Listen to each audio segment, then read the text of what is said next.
Hey guys, it's been 4 weeks today since my wife died. She died on February 2nd. Today is March 2nd. She died from Acute Respiratory Distress Syndrome after being in the hospital for 3 weeks. They finally put in a breathing tube, and after 10 days of that, we finally had to have them remove the tube, and she passed away pretty quickly as soon as they took the tube out. So hard decision to make. So how am I doing here? Well, you know, taking it a day at a time. My life philosophy right now is live today, plan tomorrow. That's it. I don't think any further past that, because heck, I figure I might not be here. So why waste my time worrying about it right now? That's my philosophy right now. When someone dies, it really makes you change your thinking. So I've just been trying to do little things each day, you know, take care of paperwork and accounts, and I had her phone turned off the other day.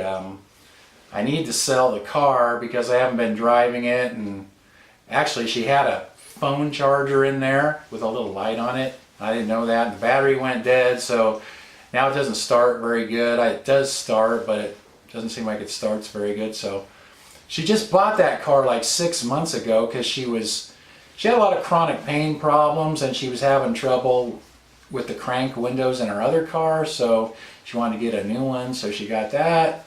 And now I'm probably going to have to sell it just because I really don't need two cars. I have my old pickup that I drive, so probably going to have to sell that. It's just kind of hard to you know, sell stuff like that was hers.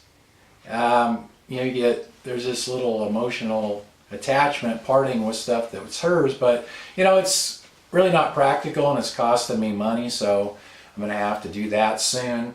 All her other personal stuff in the house, that's just kind of sitting there. As long as that's not costing money, there's really no you know, rush in getting rid of that stuff. I'm still wearing my wedding ring. I haven't been able to take that off. In fact, it got to a point where I lost weight because I had open heart surgery several years ago. And actually I made a video about this. My ring got so loose that it would fall off. It actually fell off one day on the ground when I was walking, and luckily I noticed it. And so I quit wearing it, and I had to have a ring sizer put on it. In fact, it's the most viewed video I have on this channel. I guess apparently other people didn't know you could get these little metal ring sizers put on there either. But and then recently, but no wait, where was I going? Oh, but the funny thing about that, when I started doing cooking videos, I still wasn't wearing the ring because you know, because it was falling off. And my wife said, she goes, you know, there's other women watching you now, and they see your hands, and I wish you would wear your ring. It kind of bothers me that you don't have your wedding ring on. So I went to the jewelry store, and they had this ring sizer put on, and she was really happy about that. In fact, a couple of months ago, I had a TOS flare-up. I have thoracic outlet syndrome, and it causes swelling in my hands sometimes. And my hands swelled to the point where I couldn't even wear my ring. I had to take it off, so I couldn't wear my ring for a couple of weeks. And when she was in the hospital, by then the swelling went down enough that I could wear the ring again. And this was before they put her to sleep. As soon as I walked in the room, she noticed that. She's like, "Oh, you have your ring on." She got all happy. And it's just funny. Before I even got up to the bed, she noticed it as soon as I walked in. So I just haven't been able to you know, take it off. I'll probably keep wearing it for a while. And when she was in the hospital, before they put her to sleep, she had to have an oxygen mask on all the time. So she really couldn't talk very good because of the ARDS. And so her cousin and her sister went out and they bought this bag of stuff so she could, you know, write things down instead of trying to talk.